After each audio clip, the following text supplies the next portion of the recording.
Ang cyber gang na nakapagnakaw ng $1 billion sa bangko. Walang baril, walang maskara, pero isa sila sa pinakadelikadong magnanakaw sa mundo. Isang grupo ng hackers na hindi gumagamit ng dahas, kundi ng computer.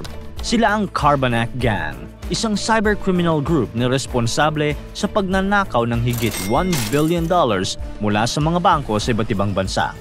Pero paano nila nagawa ito? At paano nila nalusutan ang mga security system na dapat sana'y nagpoprotekta sa pera ng mga may-ari? Tara, pag-usapan natin yan. Sa panahon ng digital technology, halos lahat ay pwedeng gawin online. Shopping, payments, at kahit banking. Pero kasabay ng convenience na ito, sumasabay rin ang mga mas mauutak at mas agresibong mga magnanakaw. Alam mo ba kung bakit laging may one-time password o OTP? At mahigpit ang security checks sa mga bangko at online services dahil may mga kriminal na hindi na kailangang lumabas ng bahay o gumamit ng armas. Isang maling click mo lang, pwede ka nang manakawan. Sila ay mabilis, tuso at laging nakaabang sa isang pagkakataon. Isa na riyan ang Carbanak Gang. Carbanak Gang, ito ang mga cybercriminals mula sa Russia, Ukraine at iba pang bahagi ng Europe. Nagmula ang pangalan nila sa Anunak, isang malware na unang ginamit ng grupo bago ito naging Carbanak. Nagsimula ang lahat sa isang spear phishing attack na may malicious attachment. Ipagpalagay natin ang isang empleyado ng bangko. Isang araw, habang nasa trabaho, may makikita siyang email na mukhang mula sa isang legitimate source, tulad ng isang financial regulator o isang kilalang bangko. Ang email ay maaaring may subject line na makakakuha agad ng atensyon, tulad ng Important Update on Banking Regulations o Urgent Security Advisory. Sa loob ng email, may attachment na mukhang importante, kadalasang isang Microsoft Word document o PDF file. Ang attachment ay maaaring may pangalan tulad ng new_regulations.doc o security_update.pdf. Kapag binuksan ng empleyado ang attachment, ang Carbanak malware ay kumakalat sa sistema ng bangko. Ang malware ay designed para maging hindi kapansin-pansin, kaya kahit na nakabukas na ito sa system, hindi ito agad mahahalata ng mga regular na antivirus software o ng IT security team ng bangko. Ang Carbanak malware ay hindi basta-bastang virus. Ito ay isang digital spy na kumikilos mula sa loob mismo ng bangko. Tahimik itong pumapasok sa sistema, nagmamasid at kumukuha ng mahahalagang impormasyon nang walang kaalam-alam ang kahit na sino. Kapag na-implant na sa network, ang Carbanak ay nagiging invisible CCTV ng mga cybercriminals. Nakakakuha ito ng video recordings ng computer screens, nagre-record ng bawat keystroke at sinusubaybayan ang lahat ng aktibidad sa network.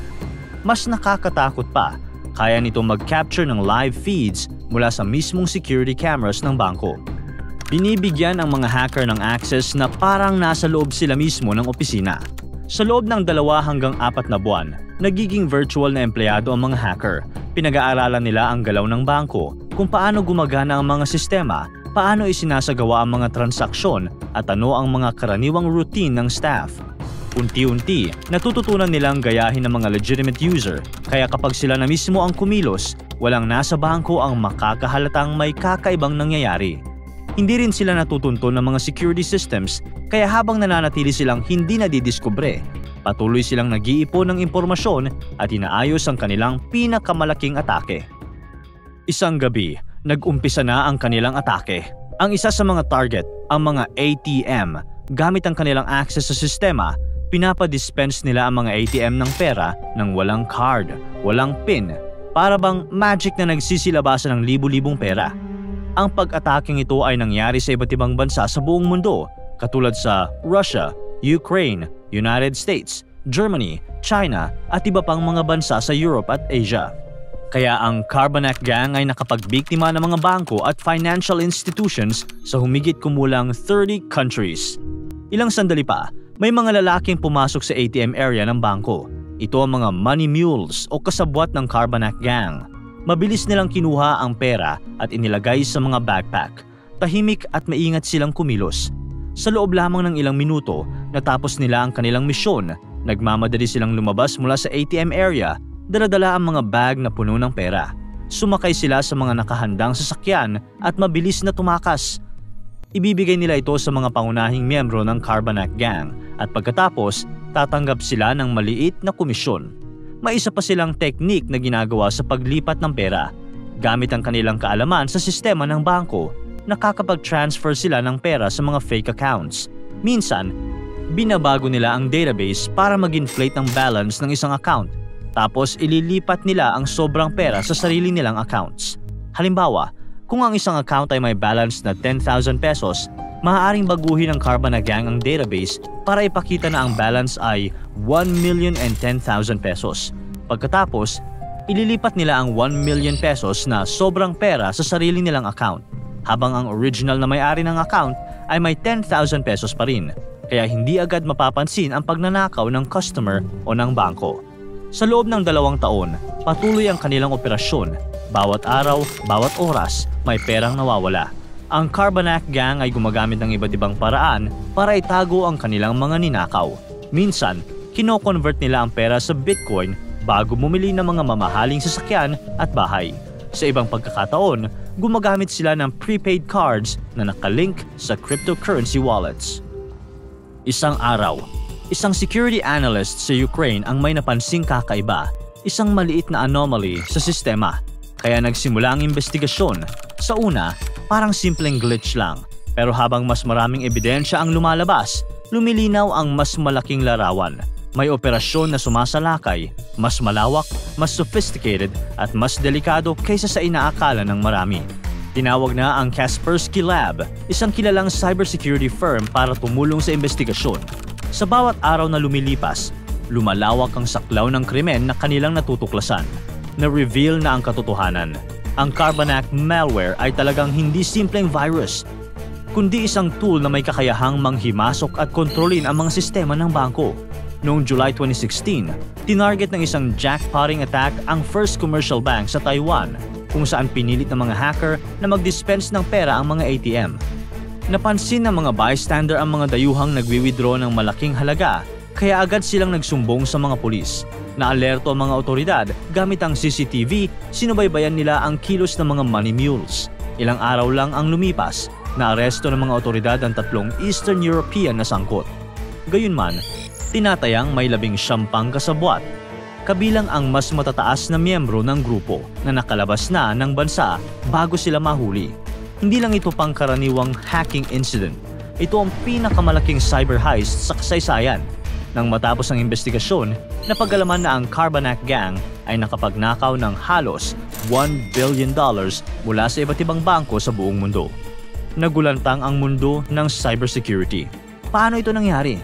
Paanong hindi sila nahahalata sa loob ng mahabang panahon? Simple lang. Hindi minadali ng Carbanak Gang ang kanilang operasyon. Pinag-aralan nila ang sistema ng mga bangko. Sinanay ang sarili sa galaw ng network. At ginamit ang pinaka-advanced na teknolohiya para manatiling invisible. Pero tulad ng kasabihan, hindi nagtatagal ang kasamaan.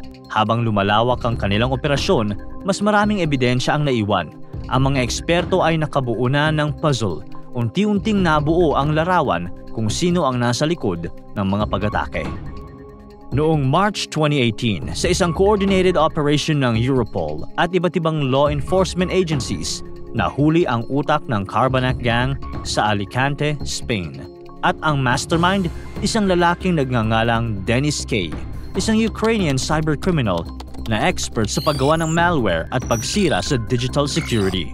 Sa kabila ng pagiging low profile online, siya ang utak ng billion-dollar heist. Ang isinagawang operasyon sa Alicante, Spain noong March 6, 2018 ay nagresulta sa pag-aresto kay Dennis K., isang Ukrainian national na pinaghihinalaang leader ng Carbanak Cybercrime Gang. Mahigit 20 opisyal ng pulisya ang sumalakay sa bahay ni Dennis K. Agad siyang hinuli at pinusasa ng mga pulis. Sa loob ng kanyang bahay, sinuri ng forensic team ang laptop ni Dennis K. na nakabukas pa.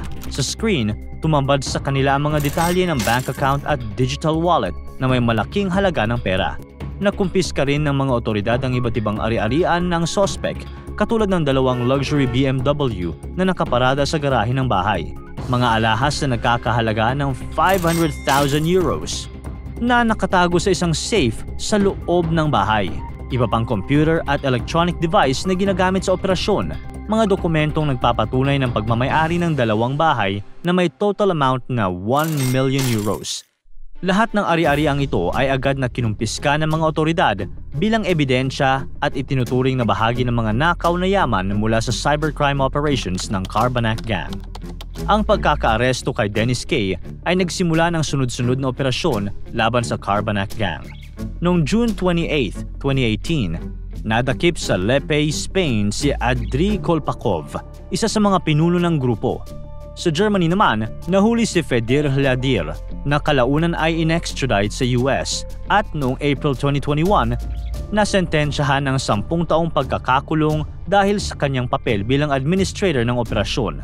Samantala, sa Kazakhstan, 2 miyembro ng grupo ang nahatulan ng 8 taong pagkakakulong matapos magnakaw ng halos $4.6 million mula sa mga bangko.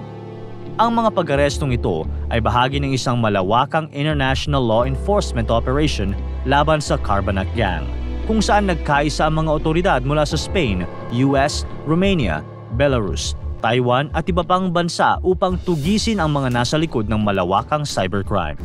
Pero kahit na aresto ang ilang mga pangunahing miyembro, hindi tuluyang nawala ang Carbanak Gang. Ang mga natirang kasabwat ay bumuo ng mas maliliit na grupo. Ang ilan ay patuloy na nagnanakaw sa financial sector, habang ang iba ay lumipat sa ransomware operations. Bagamat hindi na kasing lakas ng dati, ayon sa mga eksperto, nananatiling aktibo ang kanilang cybercrime network. Kaya namulat ang mundo ng banking sa isang realidad na walang bangko ang 100% secure. Matapos ang pag-atake ng Carbanak Gang, mas sinigpitan ng mga bansa at financial institutions ang kanilang cybersecurity. Ang mga bangko at kumpanya ay nagsimulang gumamit ng mas advanced na fraud detection systems, kabilang ang AI-powered monitoring para ma-detect ang kahinahinalang aktibidad sa real time. Sa buong mundo, mas pinagtibay ang kooperasyon sa pagitan ng mga bansa at private sectors. Ang Europol, Interpol at cybersecurity firms tulad ng Kaspersky Lab ay nagpalakas ng kanilang pagbabahagi ng impormasyon. Maraming bansa ang bumuo ng specialized cybercrime units sa loob ng kanilang mga law enforcement agencies. Ang mga universities ay nagsimulang mag-alok ng specialized cybersecurity courses, habang ang mga gobyerno ay naglunsad ng public awareness campaigns para turuan ang mga mamamayan tungkol sa online security. Maraming bansa rin ang bumuo ng National Incident Response Plans para sa mga malawakang cyber attack. Ang $1 billion heist ay hindi lang kwento ng pinakamalaking cyber robbery sa kasaysayan. Ito ay isang matinding paalala na ang isa sa pinakadelikadong kriminal ngayon ay hindi na gumagamit ng baril o maskara. Sila ay nasa kabilang dulo ng screen, hindi mo nakikita, pero isang maling click lang, baka ikaw na ang sunod nilang biktima. Para tuloy-tuloy ang saya at kwentuhan, huwag kalimutan mag-subscribe sa Bubbly YouTube channel at pindutin ang notification bell.